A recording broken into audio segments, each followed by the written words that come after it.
সোনার ছেলেরা নষ্ট করে সোনার ছেলেরা। সুতরাং প্রকৃত সোনার ছেলে যদি হয় নীতি নৈতিকতা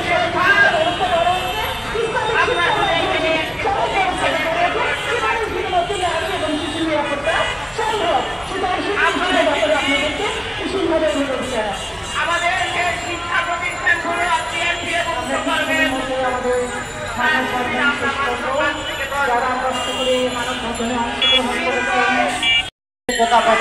এবং আমরা আশাবাদী যে এই নব স্বাধীনতার পর জুলাই অভ্যুত্থানের পর আমরা যে নতুন সরকার গঠন করেছি, আমরা যে নতুন বাংলাদেশ গঠন করতে চাচ্ছি, সেই গঠনের ক্ষেত্রে যে বা যারা অন্তরায় হয়ে দাঁড়িয়েছে, যে বা যারা এই কাজের সাথে জড়িত, এই স্বাধীনতাকে কলঙ্কিত করতে যারা ষড়যন্ত্রে লিপ্ত হয়েছে, যারা এই স্বাধীনতাকে প্রশ্নবিদ্ধ করতে চেয়েছে, বিতর্কিত করতে চেয়েছে, তাদের বিরুদ্ধে ঐক্যবদ্ধভাবে আপনি ব্যবস্থা গ্রহণ করুন।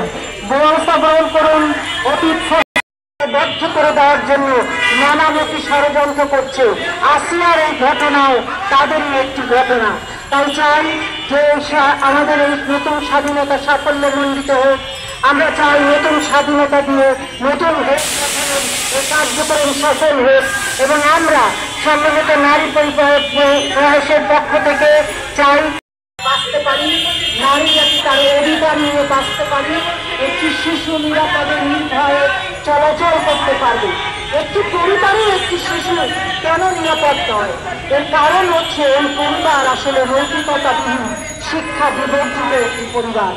ভাইরা আমার, সেই জন্য একটি নৈতিক বোধ সম্পন্ন পরিবার গঠন করা দরকার, নৈতিক মান সম্পন্ন মানুষ গড়ে তোলা দরকার, নৈতিক মান সম্পন্ন সন্তান গড়ে তোলা দরকার, যাতে করে সেই সন্তান কোন নারীর জন্য ইজ্জত হরণকারী না হয়, পাশবিক নির্যাতনকারী না হয়।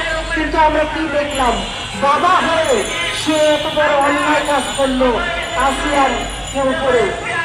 এই বাবা নামের কলঙ্ককে দৃষ্টান্তমূলক শাস্তি দেওয়া হোক, তার প্রকাশ্য দৃষ্টান্তমূলক শাস্তি দেওয়া হোক। আমরা দৃষ্টান্ত শাস্তি চাই। ও বাবা নামের কলঙ্ক, ও বাবা নামের যে মর্যাদা, সেদিকে সে কলঙ্কিত করেছে। সেজন্য আমরা চাই যে এই আসিয়াকে দৃষ্টান্ত ধরে যাতে সকল আসিয়ার পাশবিক নির্যাতনের বিরুদ্ধে একটি সম্মিলিত উদ্যোগ নিয়ে দৃষ্টান্তমূলক শাস্তি কার্যকর করা হয়, যার মধ্য দিয়ে আমরা গড়ে তুলতে পারি একটি মানবিক সমাজ, একটি নৈতিকতা মূল্যবোধ সম্পন্ন সমাজ। এবং আমাদের ছাত্রীরা, আমাদের বোনেরা, আমাদের মেয়েরা, আমার সন্তানেরা নিরাপদে নির্ভয়ে বাংলাদেশের এক প্রান্ত থেকে এক প্রান্তে যেতে পারে, রক্ষা করতে পারে, নিজেদের প্রয়োজন পূরণ করতে পারে, শিক্ষা গ্রহণ করতে পারে, নিজেদের অধিকারকে রক্ষা করতে পারে, সেই সুযোগ যেন তারা পায়। কখনোই যেন তারা এই ধরনের হুমকি লাঞ্ছনার শিকার না হয়।